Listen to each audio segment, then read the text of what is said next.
अस्सलाम वालेकुम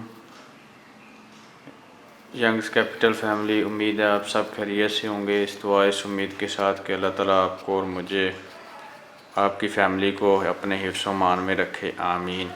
तो आज हम अपनी सीरीज़ स्टार्ट करने वाले हैं एआई के मुतल्लक़ और अपनी इन्वेस्टमेंट की सीरीज़ के मुतल्लक़।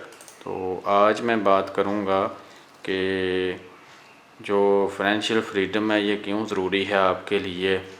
तो देखें, विदाउट फाइनेंशियल फ्रीडम इंसान को अपनी जॉब की सिक्योरिटी की बहुत ज़्यादा फ़िक्र होती है और हर वक्त पैसा बंदे के पास होता है लेकिन खर्च हो जाता है, तो ये बहुत सी उसके प्रॉब्लम्स होती हैं।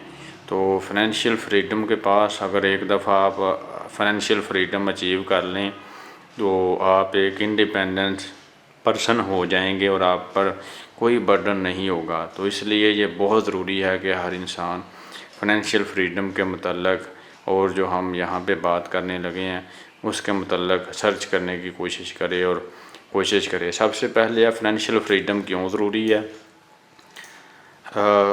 इन्फ्लेशन जो है, हमारी महंगाई जो है, ये दिन ब दिन हमारे सिस्टम को, पाकिस्तान के सिस्टम को कमज़ोर कर रही है। इवन के 5,000 रुपये की मैंने सर्च की है कि 5,000 पहले 2016 से अब तक कितना गिर गया है, वो मैं आपको बताता हूँ।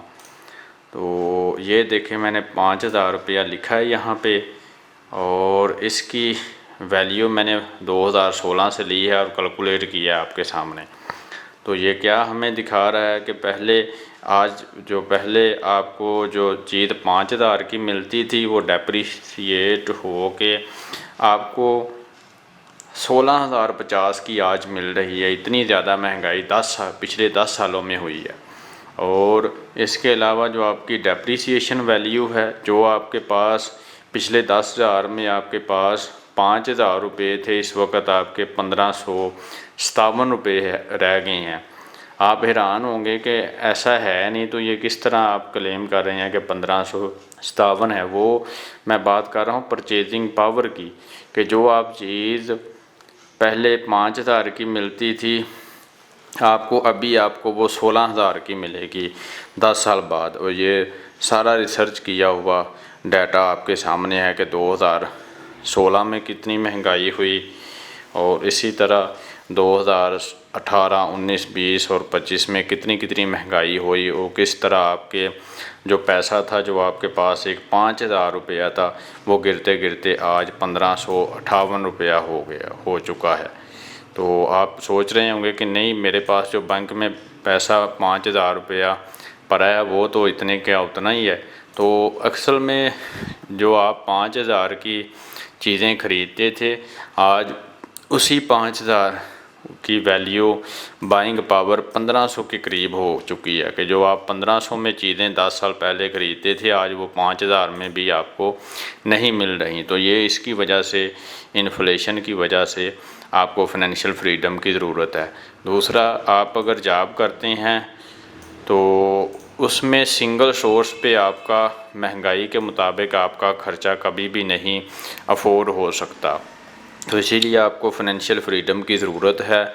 तो आप 24 घंटे भी काम करते रहें तो सिंगल सोर्स पे आप कभी भी फाइनेंशियल फ्रीडम अचीव नहीं कर सकते, क्योंकि आपके जितने खर्चे हैं, जितनी इनकम है उसके मुताबिक खर्चे हैं, तो आपको कुछ बचता ही नहीं है। तो इसीलिए ये सेविंग और फाइनेंशियल की फ्रीडम की आपके सामने सीरीज़ पेश की जा रही है। तो आपसे रिक्वेस्ट है कि इसको सब्सक्राइब कर दें और बेल आइकन ज़रूर प्रेस कर लें ताकि इस तरह का हमें मोटिवेशन पड़ सके। तो सेविंग अकाउंट है, सेविंग अकाउंट लोग कुछ करते हैं कि हमारे पास जो बैंक में पड़े हुए पैसे हैं तो वो भी आपके डेप्रिशिएट हो रहे हैं, या आपको अगर इंटरेस्ट मिल भी रहा है तो वो तो वैसे भी इंटरेस्ट पे काम करना नहीं ठीक। और कुछ लोग कमेटियाँ वगैरह डालते हैं, तो कमेटियाँ वगैरह वो इन्वेस्टमेंट के कभी भी इक्वल नहीं है। तो इसीलिए जो कमेटी डालते हैं साल के बाद मिलेगी आपको 1,00,000 रुपये की कमेटी, उसकी एक्चुअल वैल्यू 70,000 की भी नहीं रहेगी, क्योंकि महंगाई इतनी ज़्यादा होगी। जो एक चीज़ आपकी 1,00,000 रुपये की आ रही होगी वो आपको 1,70,000 की मिलेगी। इतनी ज़्यादा, यहाँ 1,30,000 की मिलेगी। तो इतनी ज़्यादा महंगाई है। आपके सामने है कि पहले हम 1,00,000 रुपए की एक गाय और भैंस ख़रीद लेते थे। अभी हमारे पास भैंस की बजाय एक बकरी भी 1,00,000 रुपए की नहीं ख़रीद सकते। तो इतनी ज़्यादा महंगाई है। तो इस वजह से तो हमने ये सारे मसाइल डिस्कस कर लिए। अभी हम इनकी सॉल्यूशन की तरफ आएंगे। इनका सॉल्यूशन है पाकिस्तान स्टॉक मार्केट PSX, और उसके अलावा हम म्यूचुअल फ़ंड पर भी इंशाल्लाह बात करेंगे। तो आज मैं आपको सिर्फ एक ओवरव्यू देना चाहता हूँ कि आप किस तरह से बिज़नेस के ऑनर हो जाते हैं, आप मिनॉरिटी होल्डर बन जाते हैं अगर आप एक कंपनी के शेयर ख़रीद लेते हैं। मिसाल के तौर पर नेस्ले है और एंग्रो है, इन सारी कंपनियों पे इंशाल्लाह 1 बाय 1 हम बात करेंगे। फिर है मीज़ान बैंक। मीज़ान बैंक का मैं आपको हिस्टोरिकल रिटर्न बताऊंगा कि अगर आपने सिर्फ 5,000 रुपये लगाए होते कोई 5-10 साल पहले, तो आज आपके कितने होते। OGDC है, इसी तरह की कंपनियों के शेयर बाय करके हम बन सकते हैं फाइनेंशियली तौर पर आज़ाद। दूसरे नंबर पर आप इन्फ्लेशन को बीट करेंगे कि जितनी इन्फ्लेशन होगी उसके ज़्यादा आपका रिटर्न आएगा, कैपिटल एप्रिसिएशन आपका होगा और डिविडेंड आएगा। डिविडेंड से मुराद आपको जो नगद रकम जो फौजी फर्टिलाइज़र हबको जितनी भी कंपनियां ये आपको देती हैं, और आपका एवरेज यहाँ पे हिस्टोरिकल रिटर्न आएगा 15 से 18%। यानी आप 1,00,000 रुपये पे 15 से 18,000 पहले साल आएंगे, फिर वो 1,18,000 के करीब आपकी आ जाएगी इसमें। और आपने जहन में रखना है कि आपने माइंडसेट को चेंज करना है कि पुअर माइंडसेट से आपने रिच माइंडसेट पे आना है। पुअर डैड रिच डैड, मैं सबसे गुजारिश करूँगा कि वो ज़रूर उसको रीड करें एक बुक को।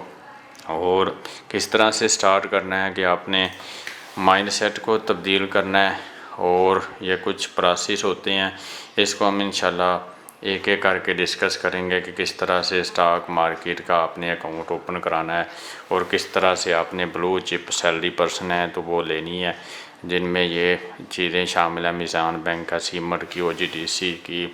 तो पैनिक नहीं होना और पैनिक होके कोई भी चीज़ फ़रोख्त नहीं करनी।